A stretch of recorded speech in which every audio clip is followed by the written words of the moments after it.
And welcome back, all our real sharks and Star Wars fans. Thank you. And may the force be with you, everybody. And welcome to this little mini special of the Real Sharks podcast, Star Wars.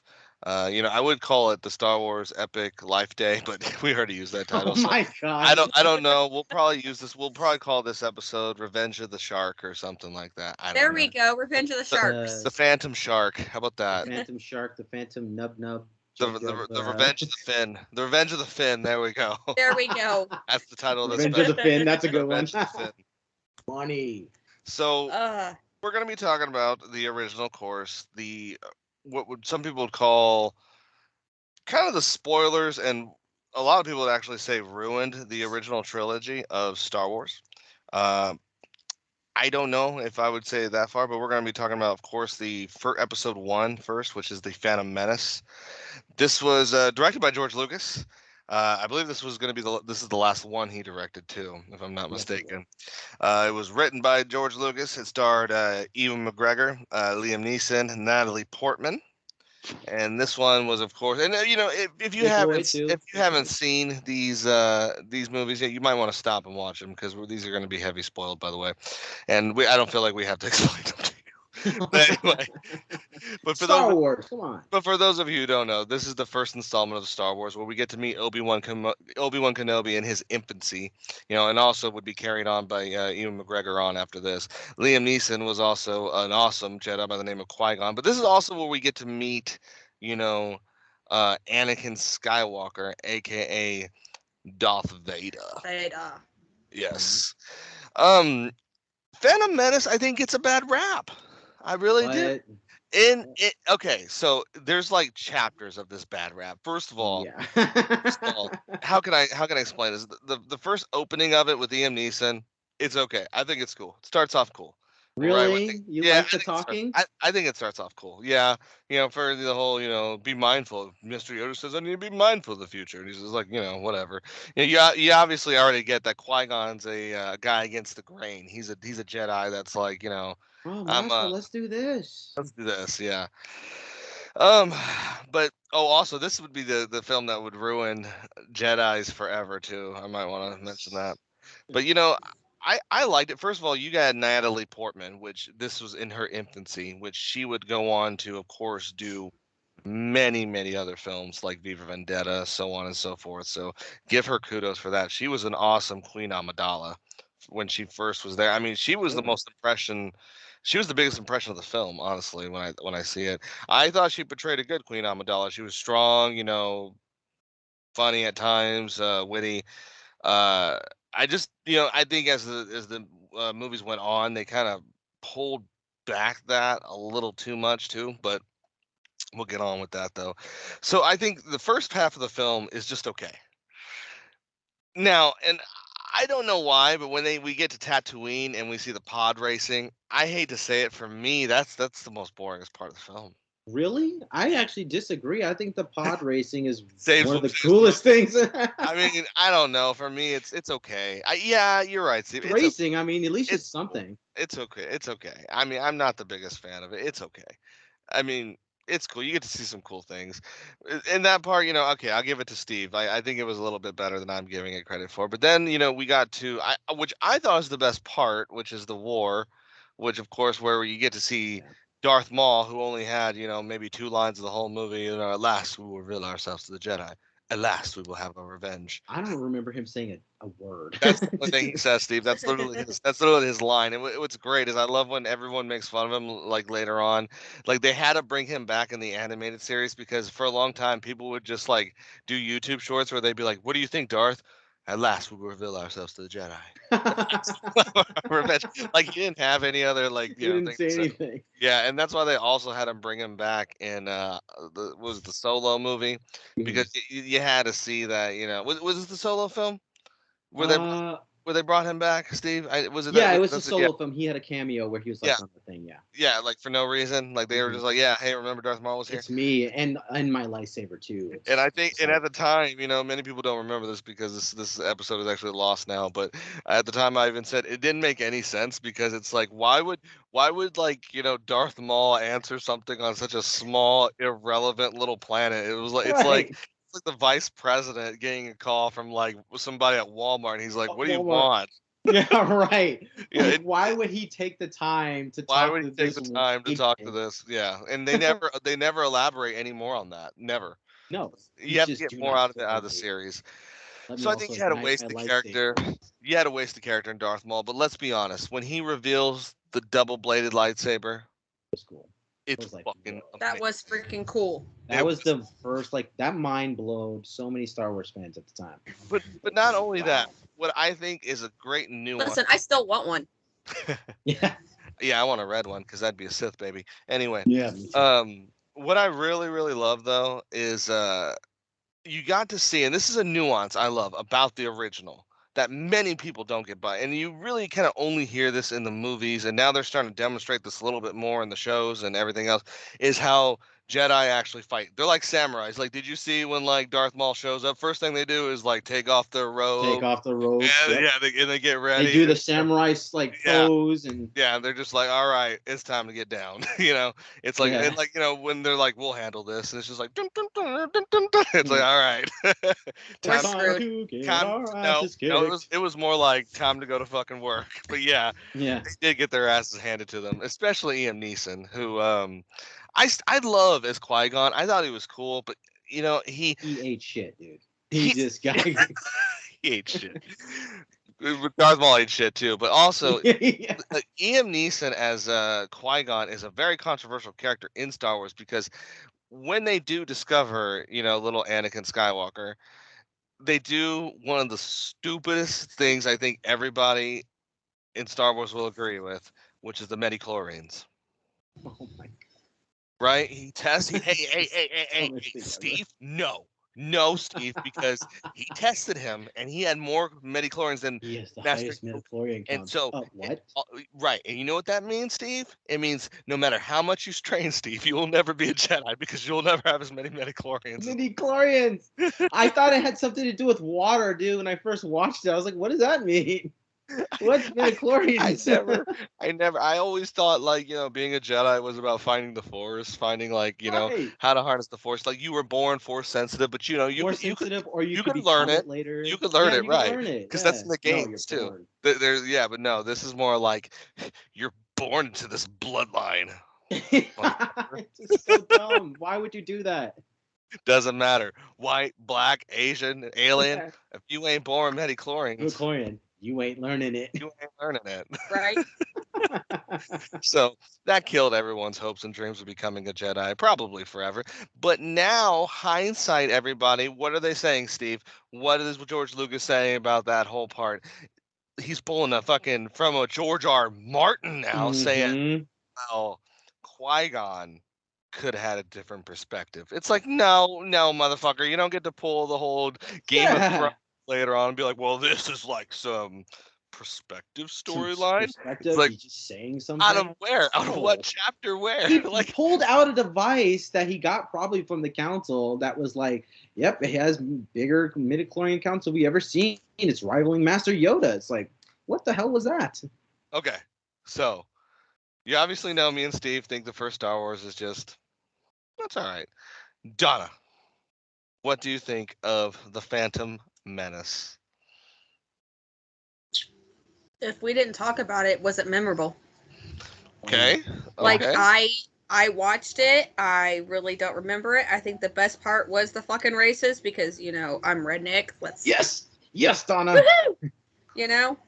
The race was the best part, and I think it's more because he was a little kid and the only Still human is out that. there. Yes, so innocent out there racing, or whatever. No, it was kind of cool. I liked the racing part. Yeah, it was That's- cool. Come on. It was fucking cool. It was the only cool part there. It's the only thing that I can actually freaking remember, and I stayed up for that whole movie. The It's rest because of them, Qui-Gon's a bad Jedi. Because why would Qui-Gon be like, let's just bet let's put all our baskets on this fucking kid. Yeah, Didn't use the Force. cheated. Didn't use it. Yeah, he He did cheated. cheat. He did cheat. Yeah. So what the heck? Jedi aren't good. They're actually Sith. He's cheating. Dude, he's a great Jedi. But go ahead, Donna. Finish. But... Oh my goodness. No, I forgot what I was gonna say now. Well, you were talking about how it wasn't memorable. It wasn't memorable. Like I What remember. about the fight scenes? Okay, the two Jedi sword, whatever the fucking stick is called, because I can't think of it. Thank you, because I have multiple things going on right now. like I love you guys. I'm doing the podcast, but I'm also watching the draft. I'm 10 people away, 10 drafts away from the Chiefs, and I'm trying to multitask. Back to the lightsabers. Okay, that was cool. Okay, no one can hate fucking Yoda. No, yeah. What I like about Yoda is he's got that fucking cane like he's a little old man that can't do shit. But when shit gets serious, he drops that fucking cane and is like, bring it on. Surprise. And does not take his robe off. Mm-hmm. How like, so? We're obviously we're gonna go into the next film, but before we do, right. In the Phantom Menace, Rob, did you notice? Was Yoda looking a little rough to you in the Phantom Menace, dude? He always looks like weird. It was the last time he was a puppet. Yeah, the puppet was looking messed up. Dude. Well, they try to make him look younger, which I just don't think really works. No, dude, he looks so bad. How old was he supposed to be in this movie? Because I know he was like 900 and some years old when he died. But how old remember. Yeah, I don't know. I don't think he was obviously not that old. I also want to mention though too, they brought in one of the coolest fucking Jedis who is so underrated in Samuel Jackson's. Yeah, he was a dude. He was a weapons master. Many people don't know that. And he's another one I feel like that kind of changed the Jedi, where it's like he was the one who's like telling George Lucas personally. Yeah, I want to have a purple lightsaber. He's right. Like, no, there's only green and blue, and he goes, like, no, I want a purple one. And he's like, okay, give him a purple one. Like he changed. He changed Jedi lore after that because Forever. After that. Purple Jedi lightsabers became weapon master Jedis. Yeah, and they harnessed it like I believe the good side of the Force and the dark side. There's female Jedis. Yeah, there's a lot. In the first three, like I said, I've watched some of the older ones and these ones. There's female but Jedis. I don't remember there being female Jedis. Yeah, there is. I need to there's a lot in the second film. Clone Wars. Let's go into the Clone Wars. The best Clone one. Wars. You think the best one? No, I'm just kidding. Oh my god! But not the worst one. I'll say that it's not the worst one anymore. No, but you know, I will give this one this credit for. This one stemmed probably more Star Wars side stories than any other fucking episode or movie because. You know, Clone Wars, of course, we get into the second installment of the film franchise, and basically Anakin has grown up. He is now a tween. You know, he's still got his Jedi little, I don't know, his little braid, his little rat tail. I don't know what it is, but, you know, his little, his Padawan tail or whatever. Maybe that's what they pull him with, you know, when they're bad. Like, get over here, you bad boy. I don't know. By the braid. But anyway, well, that's part of their ritual. They get that cut off when they become Jedis. That's in like the for those of you who don't know, the Cartoon Network animated Star Wars special. But anyway, so the Clone Wars, of course, we get to see Anakin more involved with Padme, or you know, Natalie Portman. Which I'm not gonna lie to you, Steve. This is the story that had to happen. We all knew this was gonna happen, but God damn, does it take forever? And God. Damn, is it kind of boring? I mean, you had a lot of like, you know, let's just swim out to the island. That's where we used to play, and you know, like and you get to see Anakin's. But this is where you get to see Anakin's dark side too, you know, because he goes back, of course, finds his mother's been, you know. I don't want to use a bad word here for you, my audience, so we'll just say, you know, assaulted by Tusken Raiders, because I know Boba Fett made friends with them, but apparently, you know, Anakin, they did some things. They did some things to Anakin's mother, you know, some unsavory things. Savory things, you know, unsand people like things. Maybe, yeah. They've made pearls. We'll just put it. Oh God. Pearls in the desert. Pearls in the desert. Anyway, those sand people. God, no wonder they get hate. Right. Anyway, back. But listen, go ahead. With him starting to go evil, like, I'm not close to my mom at all, but if someone was growing up close to their mom, I could see them doing the same thing, or any family member, like, they are close to going, like, close with, like, they have the Force, they can do whatever the hell they want to, like, let's go ahead and take out this certain race since they fucked up with my family. I would do the same thing. But that's I don't care about the Jedi way. She's a Sith. Only a Sith deals in absolute. Right, Steve? Listen here. Force, they deal in absolute, Obi-Wan. What is Obi-Wan gonna do? Right. But no, Donna has a great point. There is meant to be that aspect in the film of the understanding of why he is evil, because Anakin, ultimately, you're supposed to feel for him in here at this point in time. You're supposed to be like, damn, he's supposed to be walking this righteous path at this time, what the Jedi's walk, even though, like, we learn later on in the comics sometimes that changes, but this righteous path of the Jedi, and he can't. We all see the circumstances of why you wouldn't follow. It's like, yeah, if you had the power to change something, wouldn't you change it? But that's not the Jedi way. The Jedi way is not to do that. It's to let the Force flow. It's you're not meant to go in there and like enact revenge. Oh, my Force will flow when I do my revenge. Ultimate power. Right, yeah. Right, Steve. Exactly. Yeah. But your eyes just turning yellow. The movie does, make up for it. I would say all that romantic crap, everything that had to do with Anakin and Padme, from the whole riding on those like tick-looking deer things or whatever, Yeah. whatever the hell they were. Those whatever the hell. big booty deer aliens. I don't know. That's what we're gonna call them from now on. Big booty booty deer aliens. Big booty deer aliens. Donna, say that 10 times fast. Right. Yeah. It's like I can't do it. You haven't had enough to drink. Anyway, so after we've seen all that, we see how Anakin is basically turning from the Jedi, or not really turning, trying to compromise. That's really what he's trying to do. He's trying to more walk a gray Jedi path. But anyway, that's not what the Jedi are about. But at the end of the movie, we do get answers towards the mystery of the Phantom Menace and what's going on. How basically there was a army that was being made by the Republic, really in essence not for them but to take them out, but they didn't know that at the time. So spoilers to whoever's never seen it, this is what happens.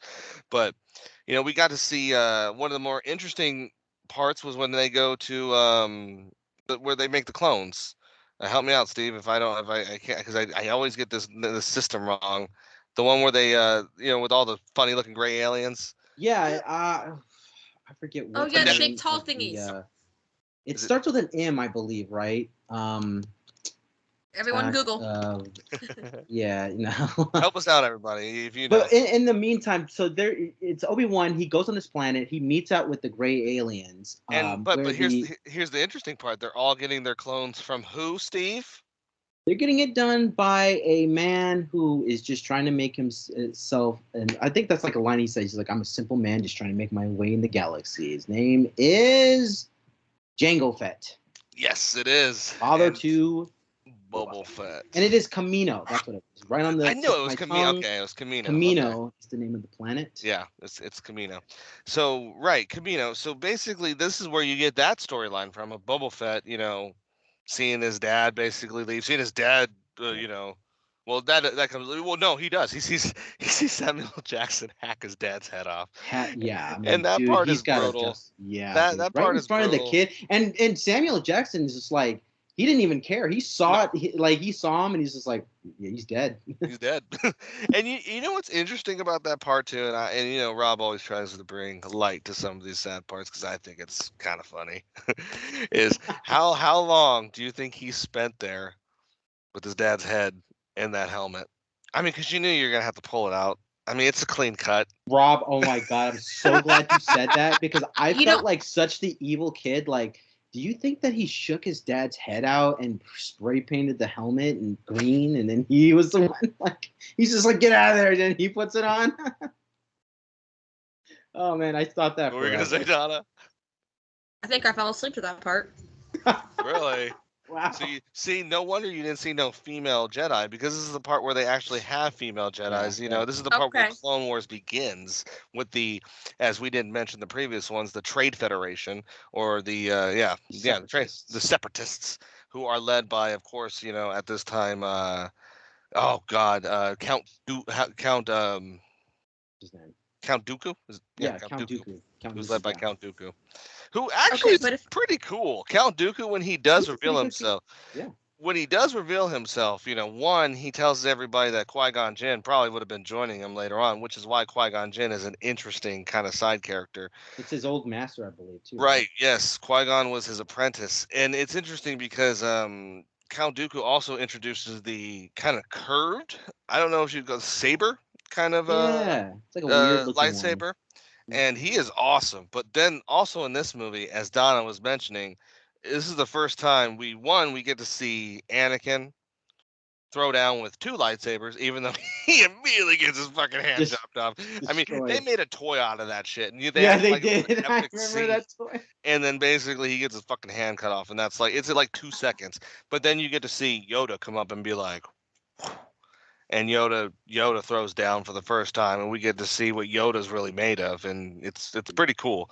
I mean, I think, yeah.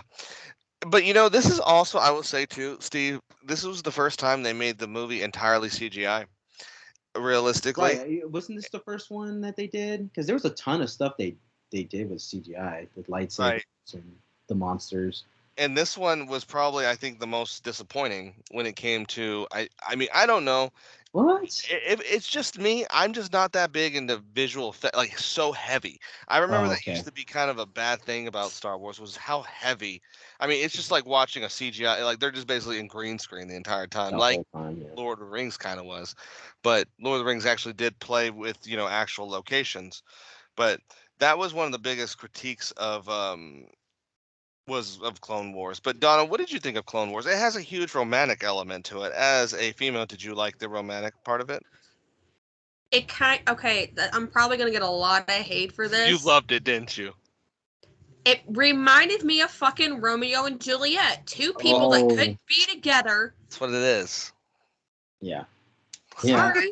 I love your. That is such a great take, Donna, because that's exactly the type of like tone George Lucas really would wanted. He was like trying to do I just want a Romeo and Juliet story with this Jedi, but he completely fumbled the ball. Yeah. But instead of drinking poison, he turned evil. Yeah, right. Yeah. Wow, Donna, you're blowing people's minds right now. Yeah. Right. No, I'm not. I'm being serious. Yeah. No, seriously. Seriously.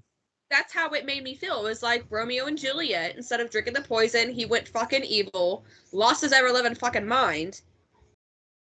So, how do you feel about that too, Donna? Like him just losing his mind so like quick, because he was like in the beginning, like, no, I'm a Jedi and blah blah blah, to like being like, dude, if you like personally, like from my own perspective.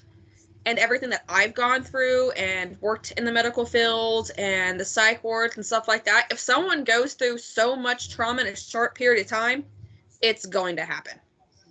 It is going to happen, and I do not blame him. Like, there's only so much the human mind can take. So much Tusken Raider assault, right? Yeah. Yeah. Now, if it was over a longer period of time where he could, deal with something and then, like, move on from it, and then something else tragic happens and then move on from it. Because the Jedi never, put those other Padawans through puberty. But Probably. Puberty discussions, they never get to have the talk when 2 Jedis love each other. Yeah. Right. It kind of is Obi-Wan's fault. That's why he's like, I'm sorry, I never had the talk, Anakin, with you. All right, let's. It also made me feel bad for him because he was supposed to have a role model, but really didn't have a role model. Like, he didn't feel comfortable enough to talking to either one of them because you have to be this certain way and not show a weakness. And so he didn't show weakness and ended up finding a weak spot in his own self and went evil.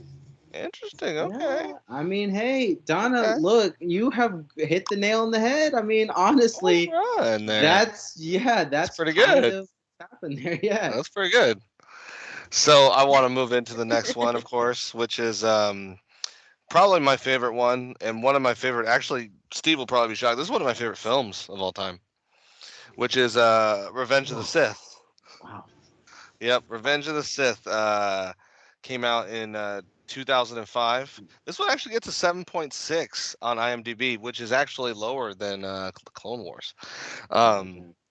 This one actually have a 79% on Rotten Tomatoes. This is, of course, the 3 years into the Clone Wars. Basically, Anakin is not a Jedi. He is a Jedi now, and basically, he is he's the man. Kicking ass and taking names. And of course, he's hardened by this time. This is the climax of where we finally see the Emperor come out, Darth Sidious, who was, of course, the whole time, because you couldn't see it, the Palatine, who was the dude who was ruling the Senate. And this, Palpatine. And, ironically, too, during this time when this came out, and I'm not trying to get too political, many people associated this movie with the political element of George Bush at the time during the war in Iraq. I'm just putting that out. A lot of people, when people saw this film, they actually equated it a lot to that, the end of democracy, because that's ultimately kind of what this film is about, like, she even says that, democracy dies with thunderous applause in the film. But basically, this is about the Jedi kind of losing control, because we get to see the full element of the Emperor take place, with the Order 666, in which now the Republic's troopers, but they're going to be stormtroopers real soon, turn on the Jedi during their many battles across various planets on the galaxy, basically eliminating the Jedi from history. And this is actually Steve, like the third time the Jedi have almost been extinguished. Yeah. And if, for those of you who are like, what are you talking about? Lore and games, ladies and gentlemen. We're big nerds. But this always say is the old Republic. That's all I would say. Yeah, of the older, exactly, because there's the Old Republic too, which the Jedi almost got wiped out in it. But anyway, that's neither here or there. You had basically some epic scenes, I would say. Like, I love when Anakin's walking into the Jedi temple, and he's got the cloak over him, and he's got the stormtroopers behind him, and it's just like that part is epic. That is pretty cool. But then of course we get the whole Master Skywalker. What are we going to do? Like, come on. And we had that was the kill the dog element, but it was the kill the youngling element. There's a lot of things I can say about this film. One, it was epic though. You had some great moments in this film, and I would say at the time too, because Hayden Christensen was getting a lot of flack for his performance in the Clone Wars.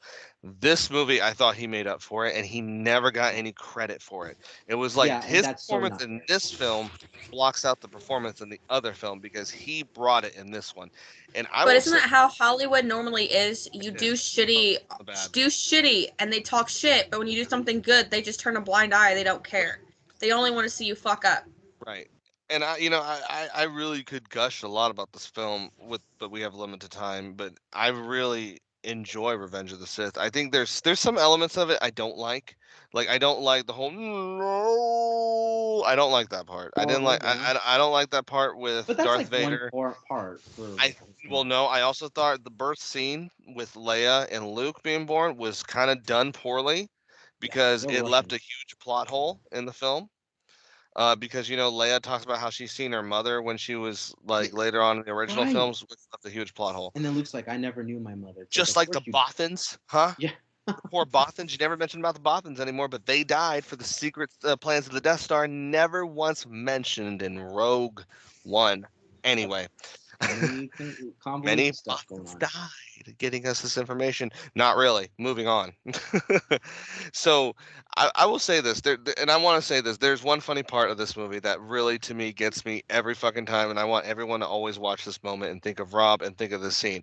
When Obi-Wan Kenobi gets onto the ship with Padme when they're on their way to look for Luke. I love how he gets in that little room and then just sits there and closes The door, because it looks like he's taking a shit. It does. He's like bending over and he's really thinking. He's concentrating. I really gotta think here. I gotta drop this big one here, and I gotta think. Gotta use the force, you know. Like, sir, He didn't have the little Order step stool 66 to is put your currently legs up. going on.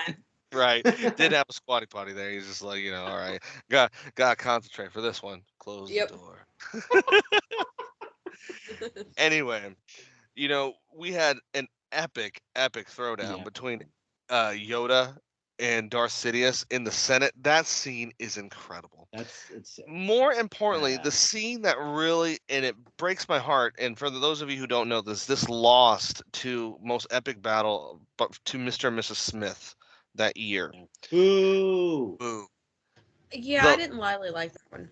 The lightsaber fight between Ian McGregor and Hayden Christensen is probably one of the greatest battles, fights, whatever you want to call it, I have ever seen. And I have seen a lot of old-timey films. I've seen a lot of like samurai films. I've seen the I thought Musketeers was the greatest choreographed fight film I ever saw until I seen and I've seen some good ones is what I'm getting at here. So it's better than The Last Samurai? Yeah, absolutely. When they throw down, it is amazing. When he even of course, when he tries to crush Padme, and they do the whole dialogue, the whole it's so true to the story, and you're just like, at that point he's fucking lost. Is when he's like, I brought peace, prosperity, security to my new empire, and he's just like, I see all the lies through the Jedi, and he's all like, well, only a Sith deals in absolute. And he's like, I will do what I must, because basically at that point he's just like, you're fucked. Like you're done. You're done. I'm gonna have to kill you, regardless. It's Obi-Wan has to kill him. And that scene before that too, Rob, where he kills the Separatists. He goes to Mustafar. He kills the Separatists, and then he's there alone, crying, because he's crying. He looks up at the sky, and there's like a sliver of light in the sky. And he's looking at it and he's crying, and it's supposed to symbolize like that's the last light in his heart that's like dying, and he knows it. He's just like, I've gone too far. Like, what am I gonna do? Go, sorry, I killed kids and whatever. Right. Like, I gotta go through with it. I mean, it is literally the best scene because when he's just like, "Don't make me kill you," and he's like, "Yeah," I mean that it's just an epic. The throwdown is amazing. Yeah, you feel the emotion they wanted in Attack of the Clones here. And when he burns, that scene is so graphic. It is one of the most graphic Star Wars scene when he catches on fire. I mean, I remember people putting their hands in the kids' eyes during the theaters because that scene was so brutal. And it's so telling too, because he's just like, Anakin, you're done. And he's like, I had you. He's like, I hate you. I hate you. Yeah, he's like, he was cut up, and still that's when. Is that what you first see that he has the first Sith eyes? Because when they're fighting, he doesn't.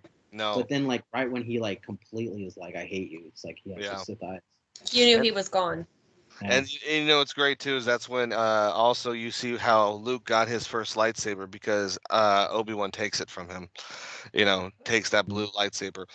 But that's Revenge of the Sith, and I honestly, I think Revenge of the Sith is a very emotional film, and I mean even from start to finish, because you had the epic space fight in the beginning, you have the whole death of the Jedi in the middle, and then you had that last hurrah fight with Obi-Wan and Anakin, and plus Yoda and Darth Sidious, which I think Yoda shouldn't have given up on. I don't know why Yoda's like, I gotta go in exile now. It's like, why did he do that, Rob? Don't be a bitch. That. I lost. I have to now leave. Maybe because he knew that there was a chance he was going to be the last Jedi. That and could he be a needed to good get point. one hiding. And this is why the convoluted of making films. It's like, well, you're not the last Jedi compared to all the other Star Wars projects. There's plenty of Jedi out there that you could help. Maybe. But wasn't he the last Jedi of his kind, though? Well, hold on. That's what I'm getting at. Here's Rob's theory. Maybe Yoda left because he realized, I gotta make sure my illegitimate child named Grogu is taken care of.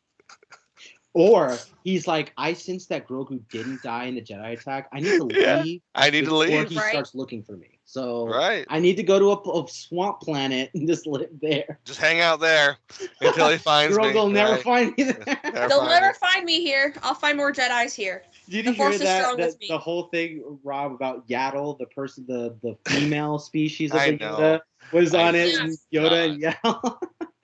I read into that. I read some stuff about the conspiracies, backstories for Star Jedi Wars. Yeah. Yoda's bitch. That's why Yoda was all like, yeah, I can understand why he would turn, away from the Jedi faith. Like, because you did, Yoda. You did. Anyway, so this is, I actually have to say, when it comes to all the first original episodes, this is the one I give the highest praise to. This is the one I actually give like an 8. This is the one I would say out of all the original 1, 2, and 3 that came about, this one was the best one. This was the climactic turn to what we all were waiting for, the entire build-up, the love scene, the whole seeing him as a kid. This is the moment we were waiting for, and it did not disappoint. I think, in my personal, with all the hype too, though, they had games were made. There was commercials. They were doing promotional events on every single thing, and this is technically supposed to be like the last Star Wars again. Right? Yeah, again. It's kind of like Fast and the Furious. Right. Well, right, right. Not that you know what, Donna. I don't. Not that you mention it. Is there a moment where Sidious kind of like goes to Darth Vader and is like, "It's about family, It's about me and you. We're family." He could. Was there ever a moment, Donna, you thought Senator Palpatine was placating to maybe an old guy kind of mentality? No. Because he was pimping the Jedi, let me tell you. Yeah, he was. Well, He was. Yeah, he was. Even Samuel Jackson's like, I'm gonna take this guy out, which is also an epic scene. Which, by the way, our audience, he didn't die. Samuel Jackson's character did die. Boba Fett actually kills him off in the books. But that's neither here nor there. Right now, they're trying to make Boba Fett look like a cool guy. Well, actually, no, sorry. So did I remember this part wrong? Wasn't Boba Fett a clone of his dad, right? Right. But wasn't his dad somewhat evil? What? His dad wasn't evil. His dad was like just a bounty hunter. Like Steve said, he's just a guy trying to make his way in the galaxy. It wasn't like he was like deliberately working for the Empire. So he didn't do anything wrong. So that was the part that I was gonna have an issue with. Why would you clone someone? He's an assassin. He's an assassin that made a deal with Sidious on the side that implanted all the clones with the Order 66 chip to make them evil. But he made Boba Fett a purebred clone. So it's just a clone for himself. Yeah, just a clone for himself. A mini-me. Without basically any alterations. Has anyone seen Multiplicity? It doesn't work that way. The more you clone yourself, the stupider you get. Apparently not with these Camino gray alien technology. Right. Because if you were paying attention, Donna, they said clones would take forever to grow. So these ones are enhanced with genetically modified shit to make them grow faster and be smarter, to work harder. But listen here, if that's the case and they are perfect, listen here, gray, blue aliens that are up there. You're right, because me right now. This is where the There's a lot. The stormtrooper manpower shortage came. This is why they started making Finn. This is why they started making, they started hiring aliens because they ran out of clones. They were getting shot up, so they started kidnapping people, right? And training them. Yep.